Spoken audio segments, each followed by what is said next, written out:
तुम्ही आत्तापर्यंत फक्त गोड चंद्रकला खाल्ली आहे, कधी अशी खमंग चटकदार मसाल्याची चंद्रकला खाल्ली आहे का? तर चला आज आपण तीच रेसिपी बघणार आहोत. तर इथे मी काही खडे मसाले घेतले आहेत. 1 चमचा तीळ, 4 चमचे धने, 1 चमचा बडीशोप, 1 दालचिनीचा तुकडा, 5 ते 6 मिरे व लवंग आणि 1 चमचा जिरे घेतले आहेत. याला अगदी मंद गॅसवर छान भाजून घ्यायचं आहे. आता मसाले छान भाजून झाले की याला आपण ताटात काढून 2 ते 3 मिनटं थंड करून घेऊया. मिक्सरला थोडंसं असं दरदर असं वाटून घेऊया. आता त्याच मिक्सरच्या भांड्यात अर्धी वाटी मोठी शेव आणि अर्धी वाटी बारीक शेव अशी बारीक करून घेऊया. आता एका बाउलमध्ये आपण बारीक केलेली शेव आणि त्यामध्ये 1 चमचा तयार केलेला मसाला घालायचा आहे.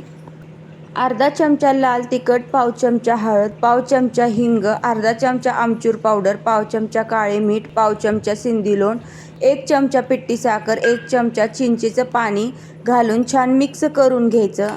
आता ह्या मसाल्याचे आपण गोळे तयार करून घेऊया. आता एका ताटात 1.5 वाटी मैदा घ्यायचा आहे. त्यात चवीनुसार मीठ घालायचं आणि 1 चमचा ओवा हातावर चोळून घालायचा.